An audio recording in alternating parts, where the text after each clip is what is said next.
Bienvenidos al informativo económico de Deutsche Welle. Los altos precios de la energía siguen haciendo que las gigantes petroleras obtengan grandísimos beneficios desde el comienzo de la guerra en Ucrania.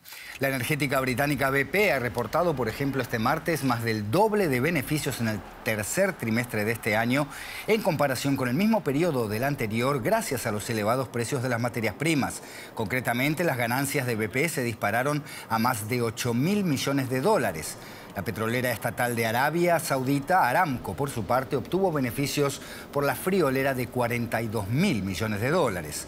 Los precios que impulsan estos balances no dan señales de ceder cuando la OPEP prepara recortes de producción que han provocado tensiones con algunos países como Estados Unidos. Y si hay que saber algo de petróleo, hay que preguntarle, por supuesto, a Ana Nieto, nuestra corresponsal financiera en Nueva York. Bueno, Ana, con estos resultados que acabamos de dar, se puede confirmar que las petroleras van a cerrar el año como grandes beneficiarios de esta guerra después de varios años complicados, ¿verdad?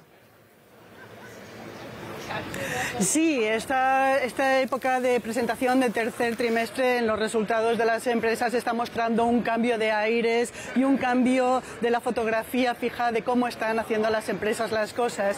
Las empresas tecnológicas normalmente han sido consideradas como las máquinas de hacer dinero y ahora están pasando el testigo a las empresas petroleras que se han visto beneficiadas por la guerra en Ucrania y las sanciones que se han impuesto a Rusia. Todo ello ha elevado el precio de los combustibles fósiles y el alto precio del crudo, del gas natural, del diésel y sobre todo también las labores de intermediación han elevado todos los resultados de todas las empresas petroleras, además de la inflación global. En este caso estamos hablando de BP, que ha ganado 8.150 millones en apenas 3 meses, más del doble que en el tercer trimestre del año pasado. La semana pasada Exxon, Chevron y Shell presentaron resultados que sumaban conjuntamente unos beneficios de 40.000 millones de dólares.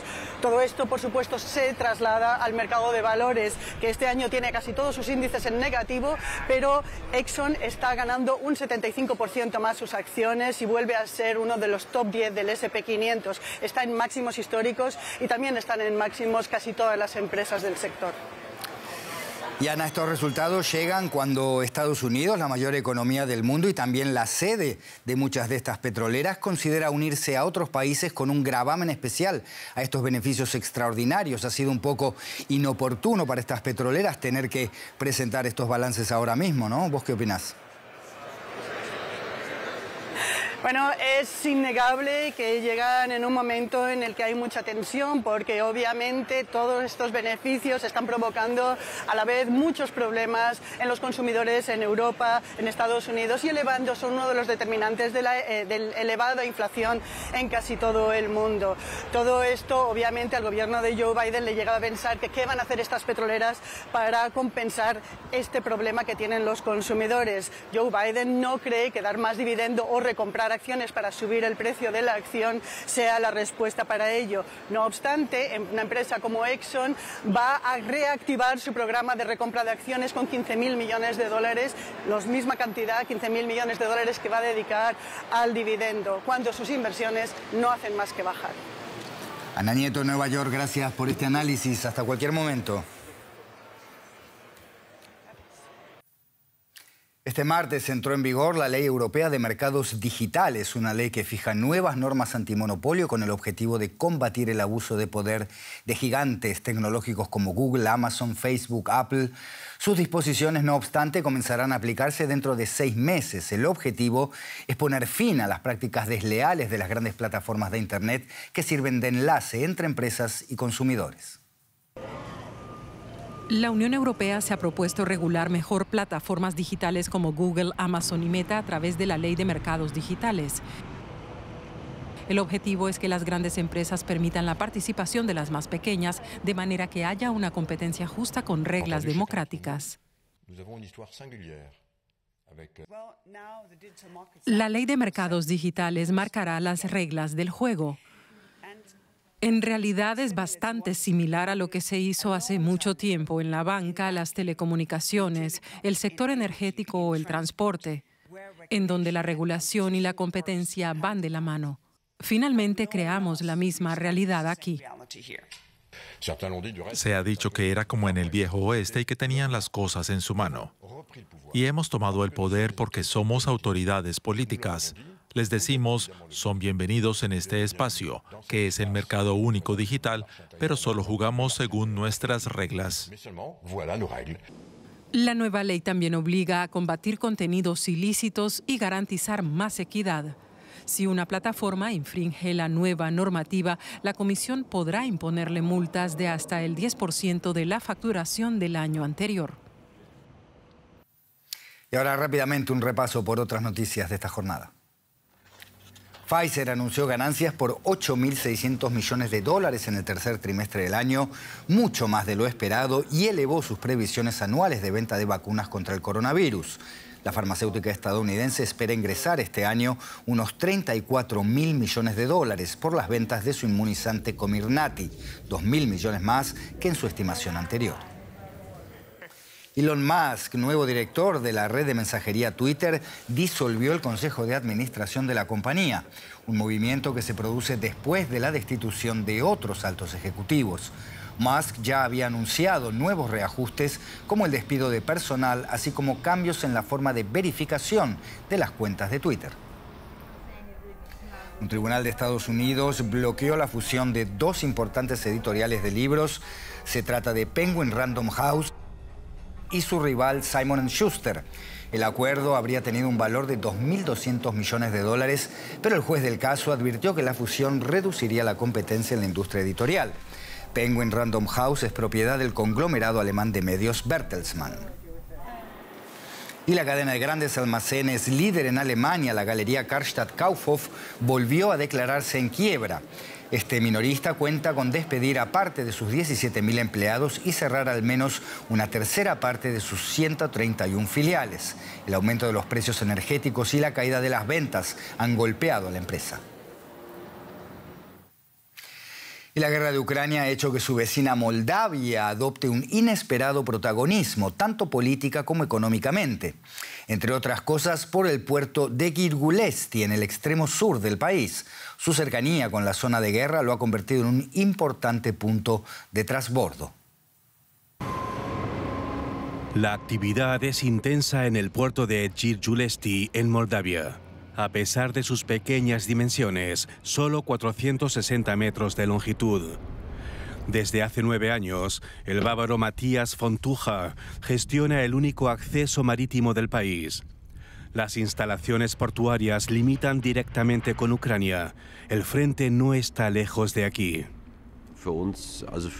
Para Moldavia, la situación en torno a Odessa es crucial. La opinión general es que si Rusia no consigue tomar el control de Odessa, Moldavia permanecerá a salvo.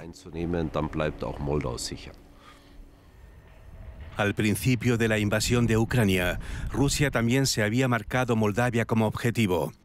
Con 2,6 millones de habitantes, Chisinau es el centro económico y político del país y recientemente se convirtió en candidato a la adhesión a la Unión Europea. El puerto, situado a orillas del Danubio, es un cuello de botella para el tráfico. Los camiones esperan en la frontera con Ucrania el visto bueno para pasar a Rumanía o a los barcos del puerto.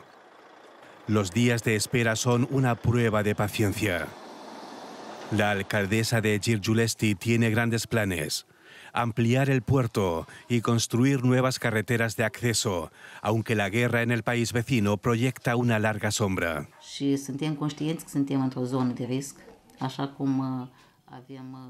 Estamos en peligro. Tenemos 2 pasos fronterizos con Rumanía y Ucrania, una estación de tren y el puerto. Aquí se transporta mucho combustible y todo tipo de mercancías hacia Ucrania.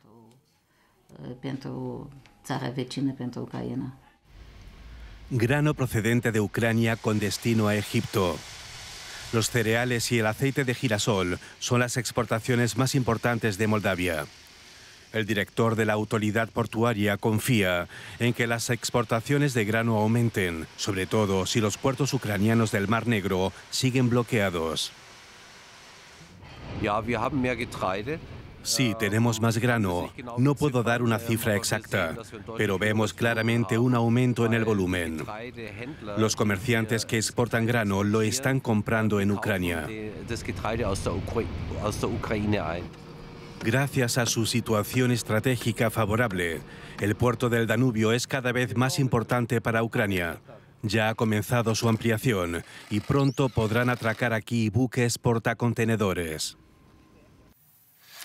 Este mes de diciembre saldrá a subasta una rara primera edición de la Constitución de Estados Unidos a través de la casa Sotheby's, que espera recaudar entre 20 y 30 millones de dólares.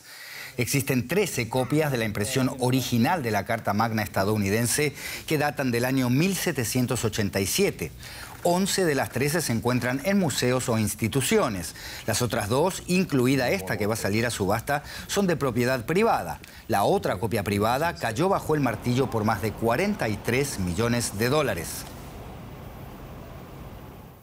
Y más subastas. Este martes se ha expuesto en Londres el balón con el que el astro del fútbol, Diego Armando Maradona, el mejor de la historia en mi humilde opinión, marcó 2 goles inolvidables que eliminaron a Inglaterra en los cuartos de final de la Copa del Mundo de México en 1986.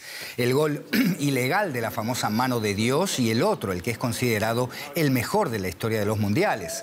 La subasta tendrá lugar dentro de 2 semanas. Se espera que el precio del balón supere los 3 millones de dólares. El esférico pertenece en la actualidad al árbitro que dirigió aquel encuentro entre Argentina e Inglaterra, el tunecino Al Bin Nasser. Y el gol que hizo famosa la pelota era argentino, pero la plata se queda en Inglaterra. En eso siguen siendo todavía más hábiles. Gracias por su atención. Nos vemos la próxima.